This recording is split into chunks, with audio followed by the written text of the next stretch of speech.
जब भी मैं भाई के इसके बारे में सोचती तो मेरा जिस्म कांप जाता, मेरे अंदर एक अजीब सी कैफियत तारी हो जाती, मैं जोश में आ जा करती थी। कुछ दिन के बाद हुआ यूं कि मेरे सब घर वाले मामों के यहाँ शादी पर गए हुए थे। मुझे स्कूल से छुट्टी ना मिल सकी क्योंकि मेरे पेपर थे और भाई को भी दुकान पर बहुत सा काम था, इसलिए भाई घर पर रुक गए। अब हम दोनों बहन भाई घर पर थे और अकेले भी थे। भाई ने जब मोमिना को बताया कि सब घर वाले जा चुके हैं तो मोमिना इसी वक्त घर आ गई। मैंने और मोमिना ने कुछ देर बातें की, इसके बाद मैं सोने के लिए कमरे में चली गई। मैं काफी थक चुकी थी इसलिए मैं गहरी नींद में सो गई। मोमिना उठी और मेरे भाई के कमरे में चली गई। तकरीबन आधे घंटे बाद जब मेरी नींद खिली तो मुझे भाई के कमरे से एक आवाज आई। मैं उठी और कमरे की जानिब चलने लगी। जैसे ही मैंने दरवाजा खोला तो मैं देखकर हैरान हो गई कि भाई और मोमिना दोनों एक दूसरे के साथ लगे हुए हैं। भाई का वो मुझे दिखाई दे रहा था जो कि मोमिना के पास था। यह मंजर काफी अजीब था। भाई ने मोमिना के दोनों गुलाब जामुन पकड़े हुए थे और वो एक दूसरे के साथ इस कदर मसरूफ थे कि उन्हें मेरी मौजूदगी का एहसास भी नहीं हुआ।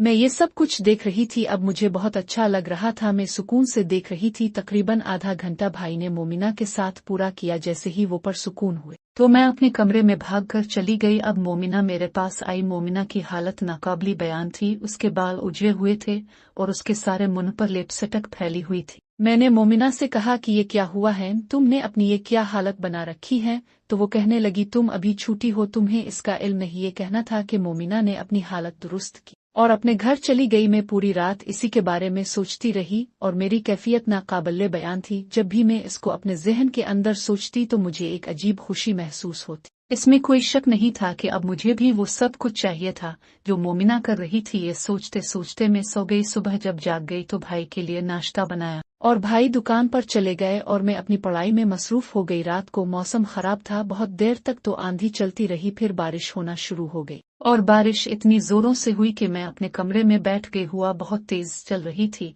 इसलिए मुझे बहुत डर लग रहा था। मैं भाई के कमरे में चली गई और कहा कि भाई क्या मैं आज यहाँ सो सकती हूँ? ये कहना था कि मैं भाई के साथ एक बेड पर लेट गई। भाई ने कहा, मेरे सर में बहुत दर्द हो रहा है, तुम प्लीज थोड़ा सा दबा दो। मैंने कहा, जी भाई, जैसे आपका हुक्म। मैं भाई के पास लेट गई और भाई का सर दबाने लगी। भाई मोबाइल पर मोमिना से व्हाट्सएप पर बात कर रहे थे। मैंने भाई के सर को दबाना शुरू कर दिया और साथ साथ मोमिना और भाई की चीख भी पड़ रही थी। अब कुछ देर के बाद भाई को नींद आ गई। मैंने कमरे का दरवाजा बंद किया और खिड़कियां भी बंद कर दी। अब मैं सोने की तैयारी में थी। लाइट बंद करके मैं सोने लगी तो अचानक मेरी नजर भाई पर पड़ी। भाई ने पतले से कपड़े पहन रखे थे और उन कपड़ों से भाई का वो नजर आ रहा था। अब मेरी कैफियत बेकाबू हो गई। मैंने खुद को समझाया और बेड पर लेट गई, लेकिन अब मुझे नींद कहाँ आने वाली थी। अब मैंने कुछ देर के बाद अपनी कमर भाई के सीने के साथ लगा ली। भाई नींद में थे और भाई ने एक हाथ मेरे इस पर रख दिया। अचानक मेरी आंख खुली तो जब मैंने भाई का हाथ अपने ऊपर देखा तो मैं बहुत खुश हुई,